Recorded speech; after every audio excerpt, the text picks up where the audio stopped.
Status epilepticus এটা মানে হচ্ছে যখন একটা সিজার 30 মিনিট ধরে থাকছে বা অনেকগুলো সিজার হচ্ছে এবং জ্ঞান ফিরছে না, তখন সেটাকে বলা হচ্ছে স্টেটাস এপিলেপটিকাস। একটা সিজার 30 মিনিট বা অনেকগুলো সিজার হচ্ছে এবং জ্ঞান ফিরছে না, তখন সেটাকে বলা হচ্ছে স্টেটাস এপিলেপটিকাস। তাহলে ম্যানেজমেন্ট কী কী? 4-5টা স্টেপে আছে। প্রথমে 5 মিনিটের মধ্যে কী করব, তারপরে 30 মিনিটের মধ্যে কী করব, 1 ঘন্টার মধ্যে কী করব, 1 দিনের মধ্যে কী করব এবং তারপরে কী করব।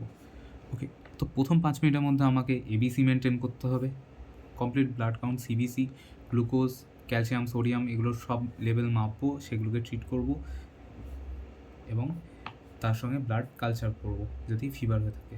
প্রথম 5 মিনিটের মধ্যে আমি কী দেবো? লরাজিপাম, ডায়াজিপাম। ডায়াজিপাম কত? 0.2 mg/kg, যেগুলো ডায়াজিপাম 0.2, ম্যাক্সিমাম 10 mg, এটা দেবো। আইভি দেবো, যদি না পাই তাহলে আইএম দেবো। তারপরে প্রথম 30 মিনিটের মধ্যে কী করতে হবে? যদি সিজারটা পারসিস্ট করায় ডায়াজিপাম দেওয়ার পরেও, তাহলে আমি পিআইসিইউতে শিফট করব প্রথমে এবং ইন্ট্রাক্রেনিয়াল প্রেশারটাকে মাপবো। তখন আমি ম্যানিটল 3 দেবো। তার সাথে সাথে কী দিতে পারি? ম্যানিটলের সঙ্গে আমাকে দিতে হবে আইভি ফেনিটয়েন 20 mg/kg। ওকে, সব mg/kg-তে।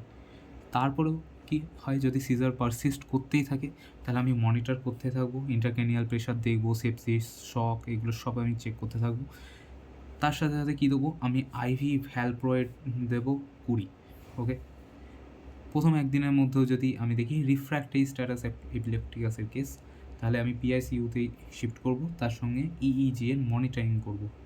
ওকে, তার সাথে সাথে কী দেওয়া হবে? অ্যানাস্থেটিক্স, মিডাজোলাম 0.2 একই ডোজ, তার সঙ্গে হাই ডোজে ফেনিবারবিটন, তার সাথে প্রোপোফল অ্যান্ড থিওপেন্টন। আমি চাইলে টপিরামেটও অ্যাড করতে পারি। আফটার 24 আওয়ার্সও যদি থেকে যায় তাহলে সেটা হচ্ছে সুপার রিফ্র্যাক্টরি স্টেটাস এপিলেপটিকাস।